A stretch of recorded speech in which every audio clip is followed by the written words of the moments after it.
Et pour en parler, nous sommes en direct de la ville d'Al-Quds avec Amjad Chihab, professeur de sciences politiques à l'université d'Al-Quds. Bonjour et merci d'avoir accepté notre invitation. Merci à vous et je salue tous les téléspectateurs. Alors, le Pentagone l'a annoncé hier, les États-Unis vont déployer davantage de navires de guerre et d'avions de combat au Moyen-Orient pour protéger leurs troupes et leurs alliés israéliens face aux menaces de l'Iran et de ses alliés. Cette annonce de la défense américaine était-elle prévisible ? Oui, je pense que les développements de forces américains, il a un seul objectif, c'est de préserver la sécurité d'Israël.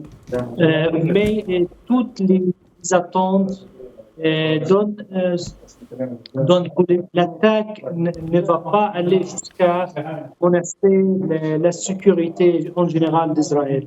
Mais je pense que les développements de toutes ces forces pour les navires, et c'est dans un objectif d'envoyer des signes à l'Iran, surtout à l'Iran et à Hezbollah, qu'Israël n'est pas seul.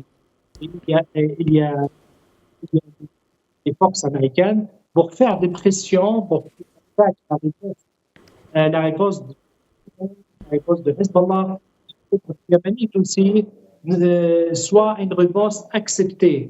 Ça veut dire une réponse qui pourra faire des dégâts matériels, une grande dégâts matériels ou des dégâts humains. Et la plus touchant chez les Israéliens, c'est qu'elles fassent des dégâts, une réponse beaucoup plus forte, sensible, et qui peut risquer à ouvrir un front qui pourra conduire. Justement, la crainte d'un embrasement régional monte au moment où les États-Unis se préparent à diverses éventualités. Peut-on envisager une riposte directe américaine à une éventuelle attaque de l'Iran et ses alliés contre Israël ? Non, je ne pense pas. Je pense que le scénario qui était fait après l'attaque au consulat iranien à Damas, toutes les données qui donnent qu'il y aura une attaque des missiles plastiques, des missiles iraniens de longue distance avec des avions, comme c'était l'autre fois, mais peut-être que cette fois, ça sera un peu plus fort.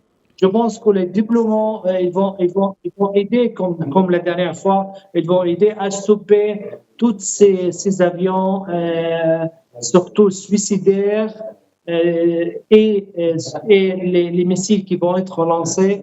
Je pense que ça sera une réponse acceptée. Et c'est toutes les données qui, jusqu'à maintenant, il y a beaucoup de médiation, beaucoup de pression diplomatique aussi sur le Hezbollah et sur les Iraniens pour que soit la riposte une riposte acceptable par rapport aux crimes qui étaient commis au Liban, à Beyrouth, dans le Dahia Janoubiya et aussi à Téhéran avec l'assassinat de Ismail Haniyeh. Amjad Chihab, merci pour toutes ces précisions. Merci d'avoir répondu à nos questions.